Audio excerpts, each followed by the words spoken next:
Originally labelled as just Star Wars, Episode 4 A New Hope revolutionised science fiction and demonstrated that technology was more than ready to combine with practical effects to create an outstanding visual masterpiece. Starting out the second arc of the Star Wars storyline, the film delivers strong, relatable emotions and fantastic interior locations.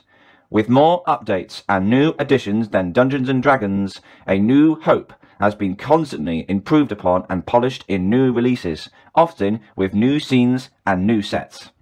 But to the core of the film, happiness and ordinariness suddenly taken away by destiny.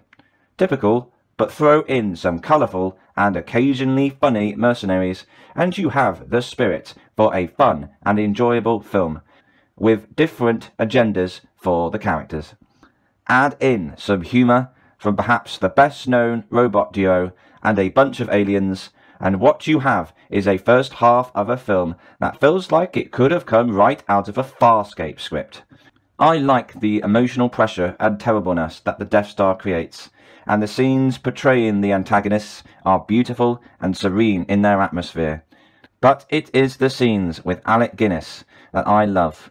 He brings a sense of calm, his movements slow but methodical. He was perfect for the casting. The film is best known for its Death Star and its first and third person perspective cinematics, which in whatever version you watch it on, they were way before their time and incredibly successful.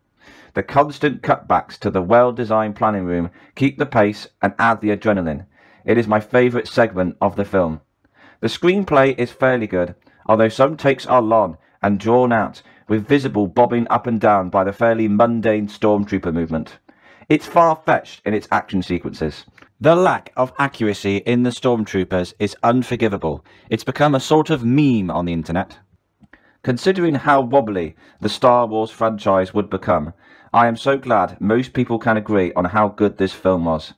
The sense of nostalgia is real with the true fans, the ones who felt betrayed by the dark and horrible twist that Disney would put on the characters that they love. This film started that positive, memorable and high-spirited rise of Luke Skywalker, innocent, curious and brave, although I do think Mark Hamill is overrated when he is being outacted significantly by Harrison Ford, who seems very comfortable with the part, almost as if it's an Indiana Jones movie in space. Overall, this is my favourite Star Wars movie. It's classic, simple in its draft, but marvellous in its execution. It is rather slow and lacking enough significance for me at the beginning, but the rest of the film delivers much reward for perseverance.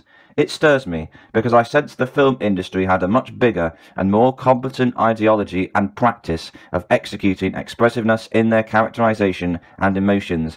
Their ease of expressing the narrative is what makes this film work, and it is such a shame that the next generation of prequels and God-forbidden super sequels failed to live up to.